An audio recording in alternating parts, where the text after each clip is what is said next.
we're playing every week 5 game in Madden 25, so let's go ahead and get started with Thursday Night Football, Buccaneers versus Falcons. At halftime, it is the Falcons up only by 4 points, 14-10. The Buccaneers are driving downfield and get a touchdown. They're up now entering the fourth quarter, up by 10 now. The Falcons do want to come back because they score a touchdown. The Buccaneers score a field goal, but that's only a 6-point lead. The Falcons are driving downfield inside the 20-yard line and end up not scoring, so the Buccaneers get the ball back, kneel it out, and end up winning 27-21. First international game of the season is going to be Jets and Vikings in London. Let's see if the Vikings can go a perfect 5-0 to start the season as the Jets look to bounce back after a terrible loss to the Denver Broncos. Halftime has the Vikings win only by 1 point though, 14-13. The Vikings go down and score a touchdown, but then the Jets score right back, only down by 5 points now entering the fourth. The Vikings score another field goal, so now they're up by 8. The Jets go down and score again. It's a tie game now. With 2 minutes left, the Vikings go down and score again. They cannot stop each other to save their life, so the Jets have a minute and 50 seconds to get a touchdown if they want to go into overtime. And with 30 seconds left, they're actually on the 1-yard line. All they need to do is get a touchdown to tie this game and send to overtime. But Aaron Rodgers gets sacked. Hurry up. You need to go to the line of scrimmage. 3,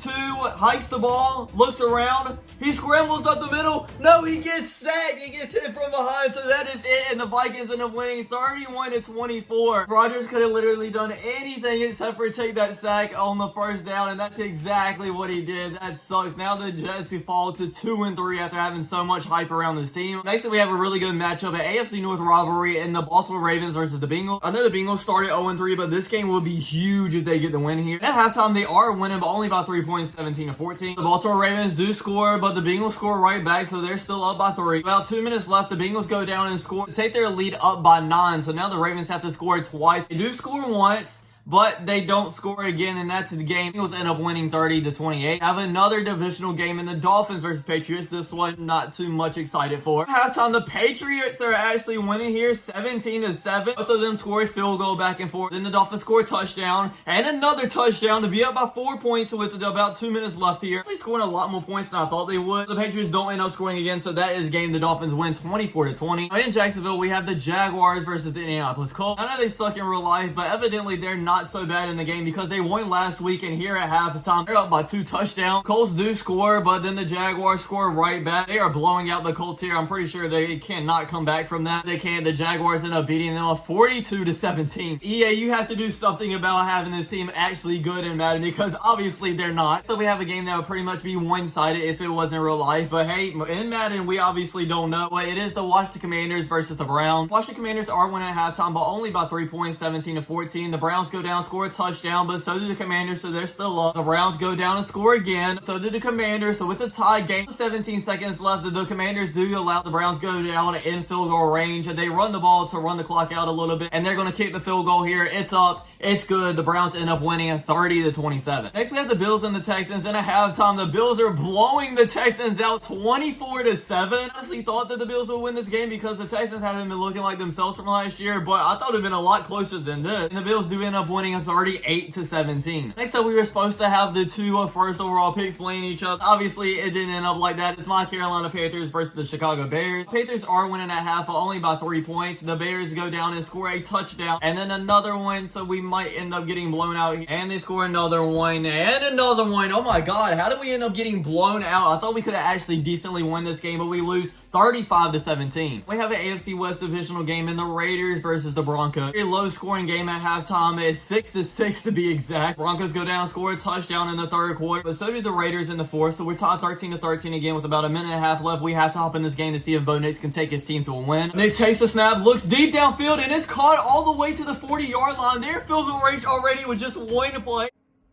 Did he just punch him? Wait, did I just see that right? With a minute left, they are just going to run the ball to kind of run some time off here so they can kick the field goal. With 48 seconds left, the kicker does trot out, kick the field goal, and it is good. So they are winning by 3 points. Well, they left 45 seconds to the left on the clock. The Raiders and Gardner Minshew do still have a chance. Minshew takes a snap, looks deep downfield to Trey Tucker. He breaks the tackle, and another one. He's taking off all the way inside the 20-yard line. He can get a touchdown now to win this game in regular time. Gardner Minshew takes a snap, looks around, touchdown. It just throws it out of bounds. Okay, good. With 5 seconds left, they're just going to take the field goal here probably. And yes, they do. So it's tied 16-16, and we're having overtime, ladies and gentlemen. Broncos have the ball first in overtime, and they don't score. So all the Raiders need to do is get a field goal. They drive downfield and do end up kicking a field goal to win 19-16 in overtime. Next, we have a game that might be pretty good. It is the Cardinals versus the 49ers. At halftime, it is tied at 13-13. Cardinals score a touchdown, but so do the 49ers. Again, a tied game. Then the Cardinals not only score one more touchdown, but two more touchdowns to be a big here. 49ers do try to respond. Well, they do with two touchdowns of their own. With 2 minutes left, the Cardinals drive down the field and end up running the clock out to win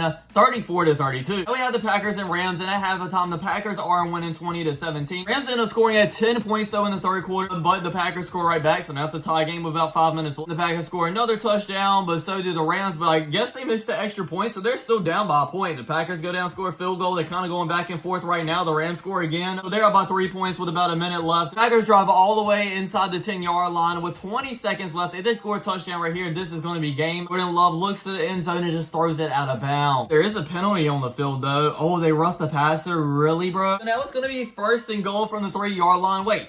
They're kicking the field goal now. They still have 15 seconds left. They could have ran like one, maybe two plays. Field goal's up and it is good. We're tied 40-40 going into overtime. Rams don't score for their first possession, so all the Packers need to do is get a touchdown or a field goal, and they get a touchdown to win 46-40. We have the Giants and Seahawks, and the Seahawks obviously should win this, but at halftime, they are tied 10-10. Score 10 quick ones in the third quarter and score another touchdown in the fourth. About 17 points. They should end up winning this, and yes, they do with a score of 30-10. We're going back to our primetime games, and in Sunday Night Football, we have a big time matchup with the Pittsburgh Steelers versus the Dallas Cowboys. This should be a good, very close game. The Cowboys are up only by 7 points to 14-7. They score a touchdown, so it's a tie game now, but then the Cowboys go right downfield and score a field goal. The Steelers score a touchdown, so they're up by 4 points now. The Cowboys go down and get another field goal. The Steelers score a touchdown here. That would look pretty good for them, but they do not. The Cowboys get the ball right back, drive downfield and get another field goal. They're up by only by 2 points, and they still have 30 seconds left to get in the field goal range. We have to hop in this game. Need about 12 yards here to get in the Chris Boswell range. Russell Wilson just throws it out of bounds though with 17 seconds left. The only thing Wilson can't do here is take a sack,